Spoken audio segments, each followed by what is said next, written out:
Hey there, welcome to Here's What I Learned.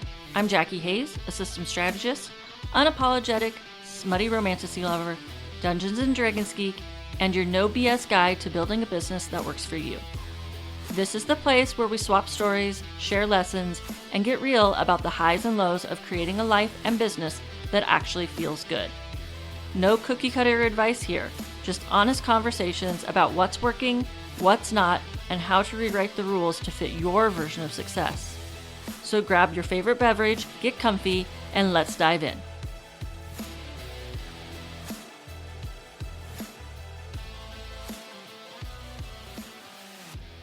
Welcome to another episode of Here's What I Learned. Today I have Faith Clarke with me.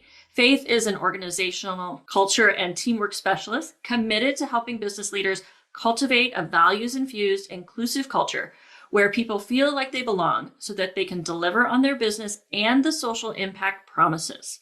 Faith, welcome to the show. Jackie, thank you so much for having me. Faith, what is something that you have been learning about lately? That's such a gorgeous question. I've been noodling on it. Oh, I'm learning this, I'm learning that. But I think the one that I was thinking about today, and it might seem a little off the rails, but I'm learning how to not use my adaptable strategic brain when I'm stressed. So when I have an emotional response to something, it could be stuff to do with my kids, or it could be something, just whatever it is, because I am so adaptable and because I can come up with 3 or 15 options to fix a thing, I can lean straight in. Just like, let's fix this. I want to relieve the discomfort. People may not even be asking me to fix anything, especially with my kids who are adults. They're just having things that I feel are unnecessary of their choosing. And I come up with, but it's really about me relieving my own discomfort. So what I'm learning is to listen to my body and ask her, what are you needing? And so a mentor of mine, her phrase is, heal, support the animal body first. So I'm like, what is actually happening right now? Oh, this is one of those moments where I am like, I can't manage the discomfort. This is not the time for your lovely, adaptable, strategic brain. This is the time for, where's your spine? Is it stacked up right? Or is it kind of slouched over? What's happening with your breathing? Did you drink water today? You probably didn't. Do you need to go stretch? And just to notice when I'm kind of leaning into reduce discomfort by fixing and to pull back. It sounds simple, but it's so, I can be caught halfway down the road and I'm like, wait, this is one of those times when I need to tend to my body. It needs a walk. I'm going for a walk. It needs a walk. She needs a walk. So that's what I'm practicing now. Faith, that is such a good reminder to me because I am the same with that strategic brain. I've already figured out 500 solutions to this. I might as well just get going on it. And to have lived that way for most of my life, to remember like the disconnect with my body, I really do have to, like, some people are like, oh yeah, my brain, but my heart is this and my brain, my back needs this. And I'm like, wait a minute. I don't even know if I can Where's feel. my back? Yeah, exactly. The first time, I'm better at it now, but the first time a colleague of mine said to me, and we were at that time, my business was autism and we're training caregivers. So it's a very embodied experience. And she'd say, proprioception is the location of your body in space. And so Faith, for example, where's your right knee? And I'd be like, right knee, where is even right? And it was like, I am so not in this body. And it took a lot of like, can I build that awareness? And part of the reason I wear jewelry is I give myself reminders of where my body is. Sometimes if I'm doing presentations, I might wear heavy earrings and heavy bracelets. And it's part of, this is you staying in space right now. That's brilliant. I love that idea with using the jewelry as a reminder. I was a gymnast, so proprioception is like when I'm in movement is great. But as far as like feeling individual parts of my body when I'm just sitting, I'm like, wait a minute. I'm like, how do you feel your hand? I don't like, I can feel my hand when I touch my hand, but right. From the inside, that's just strange. So thank you for the reminder that is something that I need to continue to work on, and the idea of using the jewelry. The other question I always ask my guests is, what does it mean to do business your way when you think about that? Yeah, I think that so many of us have been taught business in whoever's way, who came up with the curriculum, wherever they did that. And so it's been a journey. Doing business my way starts with me even knowing myself and me honoring myself. I have a little image. Maybe I'll share it in the show notes, but a drawing that my son did for me called Faith Includes Herself. Because as an advocate for inclusion and belonging, it was always for them. And I had to recognize that I could not advocate for, with any honesty and integrity, things that I was not living out. So doing business my way starts with me including myself, me belonging to myself, me honoring the way that I am now, not the way that the fixed me will be, not the way that I will grow into, but just me right now. So I don't have meetings before 10 o'clock because that's my body doesn't like that. And I do prefer deep dives to kind of quick triages. So I don't do those, even though, yeah, I hear that they could be really effective. Part of doing business my way is knowing how to ignore other people's ways and wearing my own clothes and using my own, I don't know, tools. I have noticed in the 3+ years that I've been in business for myself is that it has been a wonderful tool in learning about myself, where my strengths are, what I enjoy doing. Like you, I'm a deep dive person. I don't like staying on the surface, which I knew from the beginning based on all the personality things that just screamed at me that you don't like that. I'm like, yeah, I know. This is why I don't do like the small talk. I want to immediately with a stranger ask their life story, Yeah. and that kind of thing. So I think it's really important for people to understand that their business is going to evolve as they learn more about themselves, and then they're evolving. So it's just this constant thing. But they always talk about that ideal day scenario that you're supposed to be envisioning when you build your business. And I think so often I do that and I'm like, but that's not the reality of my day. Like there is never going to be a day in my life where I'm going to hit ideal day. Yes, I'm not going to do any meetings before 10 like you because my brain needs some time to wake up. But I also need to build a business that reflects what my life is right now. Because if I do the ideal day, I'm going to probably end up overcompensating or over capacity or something. Yeah, I think sometimes I go back and forth between those two ideas because I think, well, kids have taught me this. I can adapt to anything that I need to. And I'm realizing that I adapt for others and not necessarily for myself. So I'm often asking myself, what's the adaptation that my soul is craving? And it could be an adaptation that's in that ideal day, say 3 day a week, the 3 days a week for work, finishing by 3 o'clock or whatever the time is. And my biological brain says, we can't afford that. You need to talk to people when they're and all the things. But there's something about noticing that if my kids had said, we need you for these other 3 days, I would just, and I'd still make the same money. And so I do think that there are elements of our ideal days that we think are nice to have and we will get when. And yeah, I'm challenging myself actively right now, specifically in the area of how I spend money, because I'm constantly saying, when I have money, I will. And yet I don't have a manifestation kind of jargon.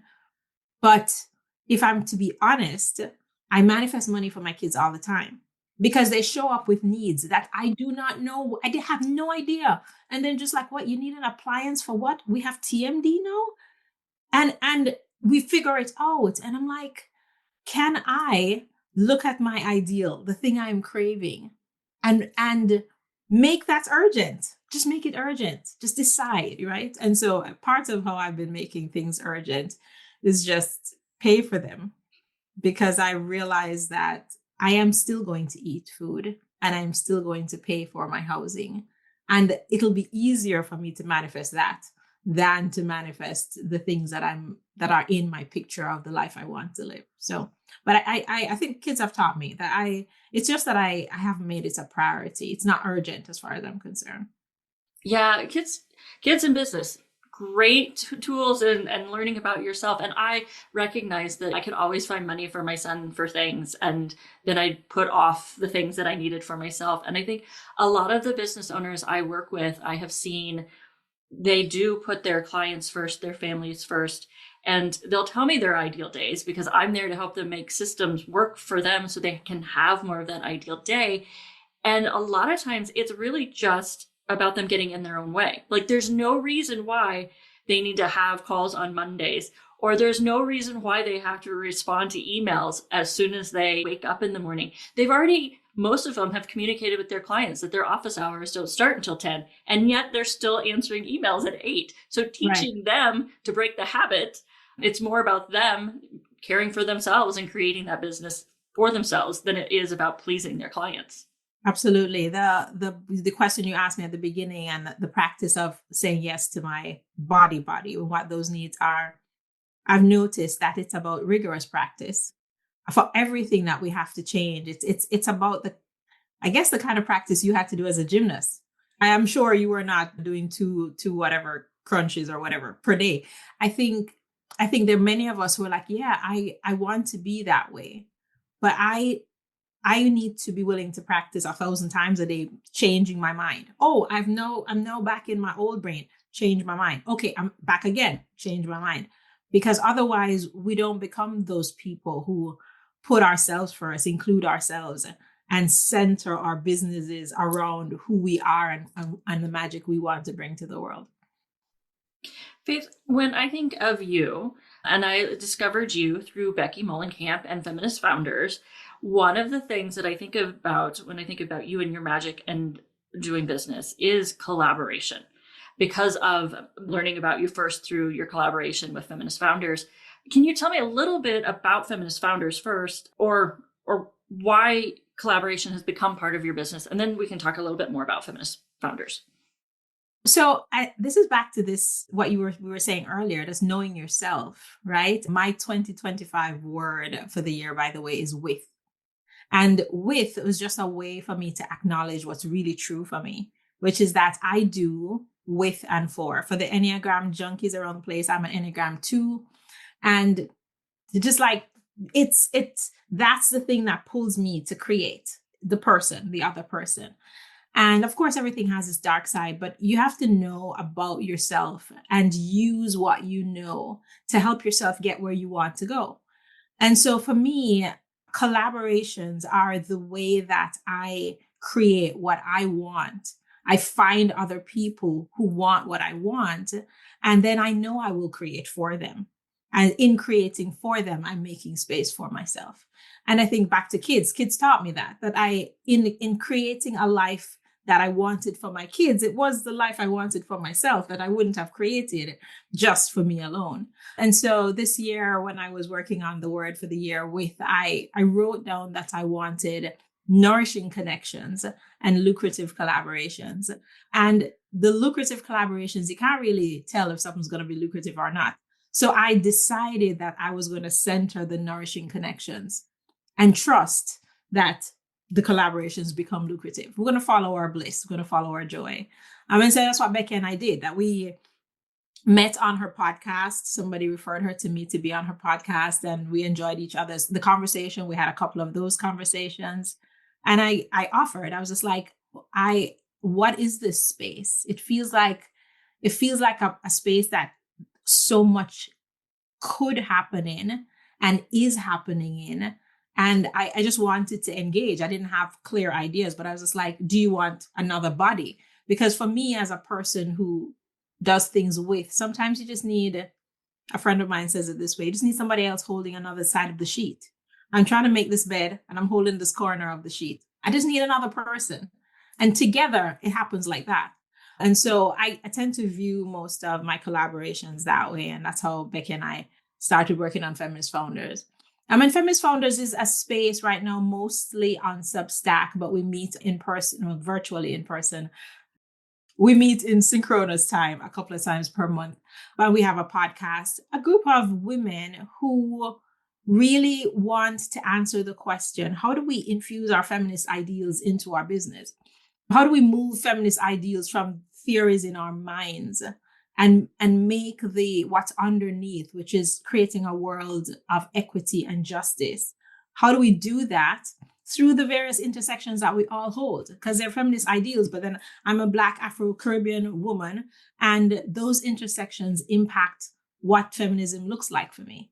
And therefore, it impacts how I infuse those values in my business. And I think lots of us need both permission and community to give us the courage to do that intentionally in every aspect of our business. And so what does equity look like for you? I have a client who's working on what does liberation look like for her? And then therefore, what does liberation look like for her team? And therefore, what does liberation look like for her work with her clients?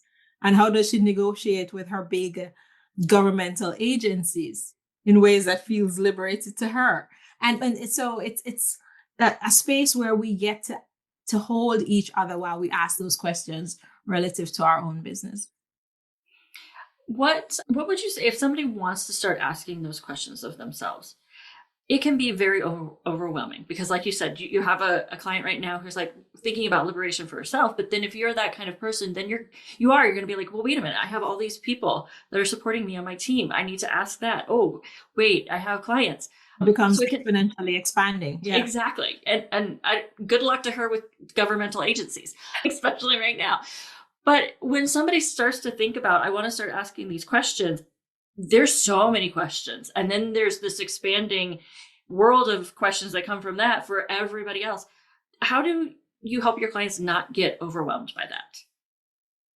I think you need a person to kind of help you say, no, not there, here, no, not there. It's like a fitness journey, right? I'm trying to get stronger, but I need to just be focused on one or two core areas and build stamina to increase. And so when it's capacity building, that's the umbrella that I tend to work under when organizations are interested. And it starts with the leader. And it's often I am just, for any client, it's you. Forget about everyone else. This business is already functioning. So let's just leave it to function. But for you, what do you want? Because before we even get to what are your feminist ideals, it's what do you want? We can map most of what people want to some kind of ideal, some kind of theory. But lots of us, especially people identifying as women, we have been taught to not know what we want and to give that up for the sake of service and or other things. So it's starting with what you want, being willing and having the courage and having a safe place to note that and decide on one place that you're going to create more of what you want in your business. From there, then it's like, how does that thing that you want create more equity and justice for you?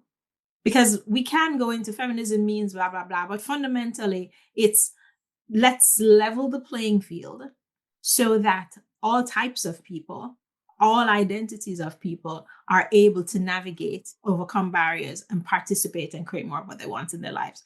But it has to start with you.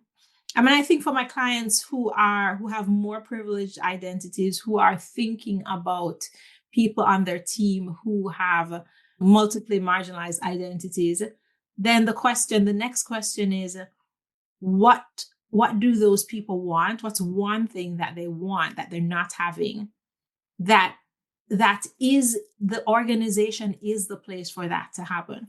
So I do think things like vacation, there's lots of pet issues in organizations, how much time people get off. I had a recent conversation with a colleague about grief and bereavement. There are lots of places where we don't have to do a super deep dive, but you can just answer questions like whose family. So many people don't have traditional families, quite what those are. And so when they say, oh, I can get bereavement, or I can get when a family member dies, whose family? And I think just being willing to ask the people on your team, what needs to be addressed? What's one thing that would help you feel more safe, like there's more justice, and then begin the process of, well, how would we do that together? Not you, the expert. Many of my colleagues who are white will fall prey to the perfectionism that seems to come with that. And so they will be like, okay, I have to have all the answers. I have to have it right. I have to figure it out. I have to make it work for the whole team. And I'm like, no. Let's co-create the solution. Your team knows what they want. Together, you can find a solution to bring more, to answer those questions. So I tend to say, let's start there. But I can help. And I can, part of what I tend to do over a year or so is just kind of help everybody focus on their one thing. Because if you find the low-hanging fruit, it'll scaffold. And you won't experience that overwhelm of that massive expansion you described. We'll focus on the one thing and then let it propagate into the organization. That is great advice, because yes, as a white woman, that perfectionism and making sure I do it right and all of that it will impede the progress that I could be making. And I love that. And another thing that I feel like does a great job of helping me with that is to be in communities like Feminist Founders. How can people become more involved with Feminist Founders? Obviously, listen to the podcast, which is amazing. So everybody, you can pause this one and go listen to that one. But are there other ways that they can engage? Yeah, so Feminist Founders has an inner circle, or we saw subscribers on Substack, so definitely subscribe. But also the paid subscribers form an inner circle that we have community with. And I think that's the place where we have a Feminist Founders framework where we can support you in thinking through vision from your own personalized feminist point of view, and then implementation in the different areas, culture, systems, etc. So I would say become a paid subscriber, listen to the podcast, become a paid subscriber. And then we're having an open forum conversation on invisible labor, actually, depending on when this is aired. It may have just passed, but you can still participate. Just reach out to me. Where we're collecting data from all of us as business owners about invisible labor, because we know that if you have even one marginalized identity, you carry more labor and less resourcing. So if you're women, if you're not men, that starts it, and then if all the intersections increases it. And one of the things that we've noticed with invisible labor is that it has debilitating effects, including health effects, mental health effects, physical health effects. And so many women running businesses, trying to make it effective, and also having to struggle with health and care responsibilities. So we're offering some support and some curated tools for that, but to design it, we're getting information from everybody. So the link for wherever we are in that process will be in the show notes. But I'd love as many people who run a business, who consider themselves feminists in some way, to participate and help us think about this weight we carry and how that signals our not belonging in society, and how we can shift that for ourselves together, though. Not the weight we carry can't be shifted on our own. We do have to collectively shift that. So, but yeah, we'll send information for that in the show notes. Excellent. I think that is a topic that until you start to really examine all the things in your life where labor is invisible, you just don't know the extent of it. With my ex-husband, one time he was complaining about how I don't thank him enough for the things he does around the house. And I said, I don't recall ever getting a thank you from you. And he's like, well, but I do. And so I sat down one day and I just started making the list of just the house stuff. It had nothing to do with work. It had nothing to do with anything. This was before we had a child. So it was just like the house stuff. And it was surprising even to me once I started making that list of all the ways in which I was making the world easier for him in our home. So when you expand that out to, if you're a parent, if you're a caregiver of a family member, if you're a business owner, all of the things you just don't even know unless you start asking yourself those questions.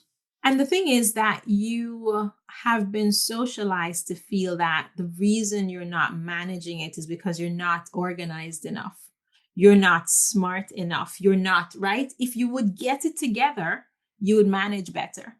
And when you start to recognize, oh, this is systemic, somebody else gets leisure while I work, it's infuriating. It creates a whole bunch of feelings. And just like what you did, part of this is like, let's just look at it and let's be willing to feel the feeling, because being blind to it has some advantages. You just work, but you don't see like others. But when you start to see it, then you get the feelings. But let's just be willing to look at all of it. Luisa in Encanto is my model for invisible labor, because it's just like, yeah, no, donkeys and church buildings on my shoulder. And so many of us in our businesses, especially my nonprofit clients, yeah, they're just carrying everything. And so, You talked about we need to do this together, and we started this conversation about collaboration. How would you advise folks who are listening to start reaching out to people for collaborations if they know that they want to expand and they want to be with people in their business? yeah, this is hard because in this society, I do feel I have to acknowledge my own privilege that I am an immigrant. And in this way, I perhaps have seen collaborations more natively done. And what I've noticed here is that the hyper individualization and the hyper protectiveness and the fear associated with this one might steal that thing, and it's quite intense here. I think the very first thing that whoever is interested in collaborating has to confront is their own fears around what will happen if we are together. I'm a fan of communal housing. And when I talk to friends about it, immediately is what would happen if? And I think so. So the first thing is just get all of that out of your system, as in write it down and look at it. There are strategies for every actual problem. So let's look at that. But first, just know what your barriers are, and then go into conversations knowing that the other people have barriers and fears. And they're not going to come into the conversation saying, these are my fears. They might, this isn't the time. My human design says I shouldn't, like whatever it is that they say, it's behind it is the barriers and fears that are systemic. And so I do think that starting with small projects, let's help each other with a thing. Let's, we all need to make content, and we all are trying to figure out how to do this. So let's have a co-working session, but not a you work. Why don't we all work on your content this week? Let's build some trust around co-creation in very small ways. So you help me with my content next week. I help you with your content. It's the same as let's all go over to Faith's house and clean. Next week, we go over to Jackie's house and clean. But I think those kinds of rhythms will start us getting our shoulders down around, can we trust each other enough to create with each other? And so I would plan for small things like that. There are some people who are just ready. And if they are ready, then the best way to build trust is to create together, eyes wide open. So Becky and I, we would name the discomfort as it came up. Like we'd be in a conversation while we're collaborating, and I would say, "Oh, I'm feeling that feeling. And I feel anxious, actually. I feel afraid that I'll do something that will upset you, and then that will cause," and we'll just talk it through. And even if we don't talk it through on the day, then the next time, because our eyes are open to the way power moves and to the way privilege and power maintains system. And so we acknowledge it in the process of creation. When we're not creating something together, it's very easy for us to pretend, oh no, we're all good, right? So as we're creating, all our demons, all our monsters come out from under the bed, and we get a chance to look them in the eyes and say, oh, you're not so big. I know how to navigate you, and build the muscles for collaboration. I absolutely love that advice. And it's not advice you normally hear when somebody says, how do you get started with collaboration? So I think it's really powerful.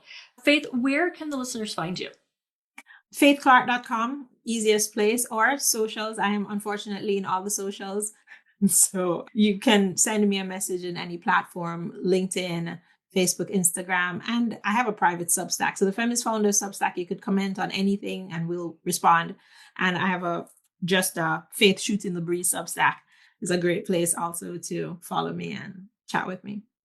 Thanks so much for being here today. Thank you, Jackie. Thanks for hanging out with me on Here's What I Learned. If today's episode gave you an aha moment, a laugh, or something to think about, make sure you're subscribed to my email list. That's where I share even more tips, stories, and behind-the-scenes insights to help you simplify and thrive. And remember, you get to do business and life your way. Until next time, keep experimenting, keep simplifying, and keep learning.